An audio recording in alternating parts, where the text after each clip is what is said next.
And those that use the TTC fewer than 4 days per week, stands at 118% of pre-pandemic levels. So people are taking the TTC on the weekends into sporting events, into concerts, which is nice to see. Now, I tell you that with tremendous support from the TTC board and our new chair, Jamal Myers, as well as the Mayor Chow, as well as Councilor Thompson, who's here today, we are working hard, harder than ever, I would tell you, to improve service across all levels of the modal network at the TTC: bus, streetcar, Wheel-Trans, and the subway. Now, safe, reliable, and frequent transit is vitally important to the success of our vibrant city. It's considered in every decision that we make and every discussion that we have.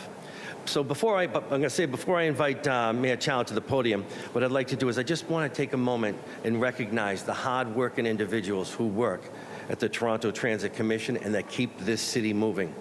I remind everyone that Toronto Transit Commission is the third largest transit system in North America, and I'd let you know that that makes it a challenge, but it's a challenge that the staff at the TTC are up to and have been delivering, so I want to thank them for that. So now what I'd like to do is I'd like to invite Her Worship, Olivia Chow, the Mayor of Toronto, to the podium. Thank you.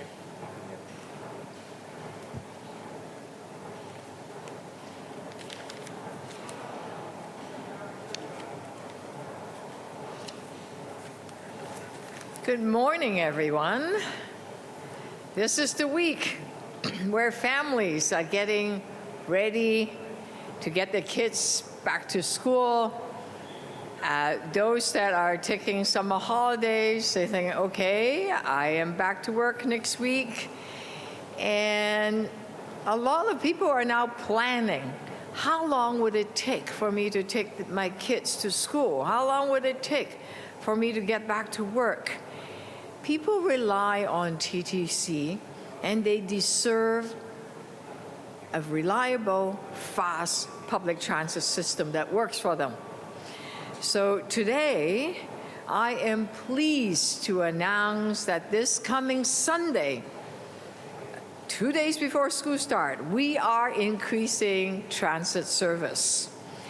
We have a plan that would have services increase right across the city, especially here in Scarborough. What does that mean? It means that students heading back to elementary and secondary school, they are going to get more frequent bus services, 126 trips of routes serving schools. And then those that are going to university and colleges, for those post-secondary education students, 9 extra bus routes that would serve Centennial College, Scarborough campus, downtown, U of T, TMU, Humber, etc. And on top of that, TTC is adding service on routes where demand is now over capacity. What does that mean? It means that there would be less of that packed like sardine feelings, and also it means you don't have to wait as long, which is important.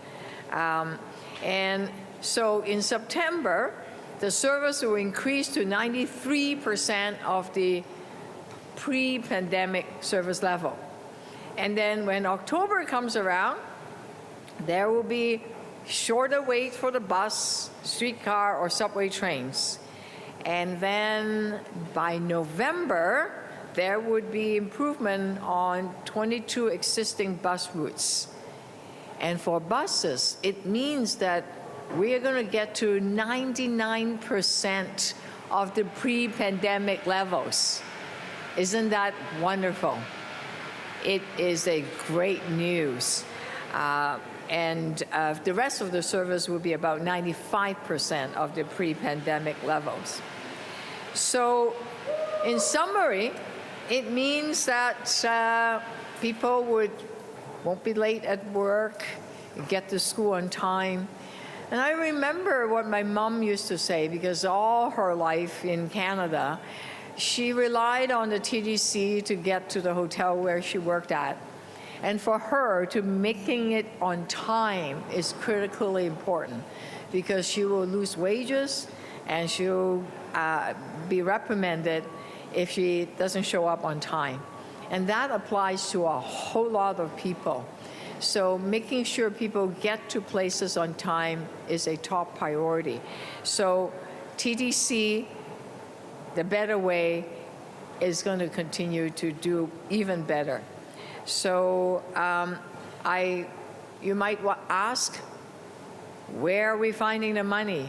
Well, it's the funds that we put aside for the Arlington RT, because we're not opening it yet. Metrolink is slow. And the Finch RT, same thing. Because we put aside that money, we now have some extra cash on hand. We're putting it right back into the system so that there'll be more bus services, better, faster subway system. And I want to thank all the TTC employees, from our general manager to the board to all the service providers, the service agents, the maintenance crews and engineers, all these folks that work so hard every day to keep our city moving. Big thank you to all of you. Back to you, Rick.